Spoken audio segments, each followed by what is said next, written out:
What was one thing when you were younger that you thought was going to be really important but turned out not to be? The stop, drop, and roll rule.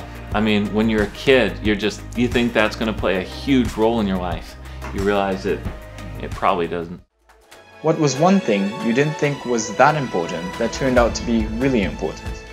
I think family devotions would be one of those. I had grown up in a family that did devotions. I remember doing it every night. I'm sure, like our family, it was actually more sporadic than that through the ebb and flow of life. But I think I saw that. I kind of understood it as a child, but I think as an adult who's now doing family devotions, I think I see more the unifying factor, that it really does draw a family together. And of course it does. You're hearing from God and speaking to God together. And so family devotions have never attained that kind of mystical feeling I thought they would give us. I've never felt like we're doing it amazingly well or that we've absolutely nailed this discipline. But by doing it day after day, committing to it, playing the long game, trusting that over time it works, I think I've really seen how it draws our family together, plays a very important role in the spiritual development of our children. And if nothing else, it shows that as a family, we really do put Jesus first. We really do believe that as a family, there's nothing better that we can do than to be together before the Lord. Then I also want to talk about the quick passage of time. I think you hear this from older people all the time. You get it from the books like Ecclesiastes. I mean, time goes by quick. And when you're young, you hear that, and I don't think you really believe it.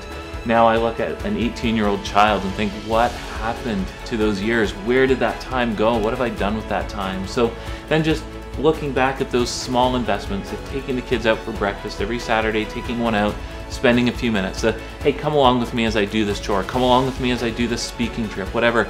Just getting kids involved in your life.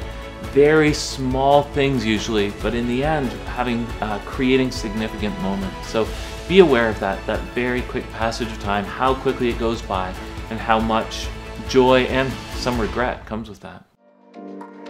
What encouragement would you want to give your 50-year-old self?